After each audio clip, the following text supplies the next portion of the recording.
Hi friends, அஸ்ஸலாமு அலைக்கும். Welcome to Mansoora's life style. இன்றைக்கி நம்ம சேனலில் ரொம்பவே சிம்பிள் அண்ட் ஈஸியாக சில்லி சப்பாத்தி எப்படி டக்குன்னு செய்யறதுன்னு பார்க்கலாம்.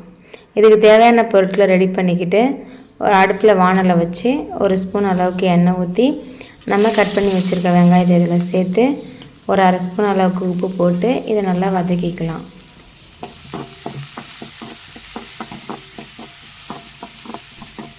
வெங்காயம் ஓரளவுக்கு வதங்கின பிறகு நம்ம பொடி பொடியாக கட் பண்ணி வச்சுருக்க பச்சை மிளகாவை சேர்த்துக்கலாம். நம்ம குடமிளகாய் சேர்க்கறதுனால இது ஒரு மிளகாய் மட்டும் சேர்த்தா போதும். இது கூடவே 2 தக்காளியை இந்த மாதிரி பொடி பொடியாக கட் பண்ணி நம்ம அதையும் சேர்த்து ஒரு நிமிஷத்துக்கு நல்லா வதக்கிக்கலாம்.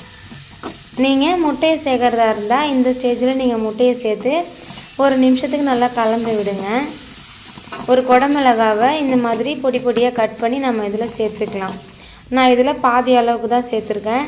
நீங்கள் சேர்க்குற அளவுக்கு ஏற்ற மாதிரி நீங்கள் குடமிளகாவை சேர்த்துக்கோங்க.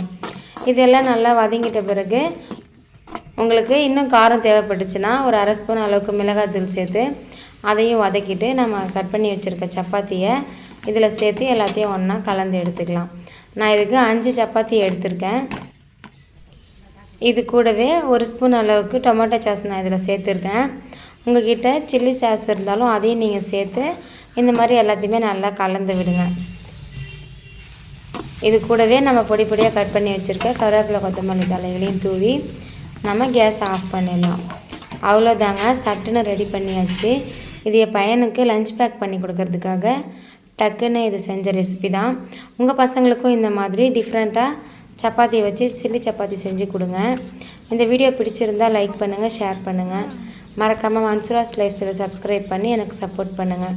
Thank you friends. Bye bye. Keep supporting me.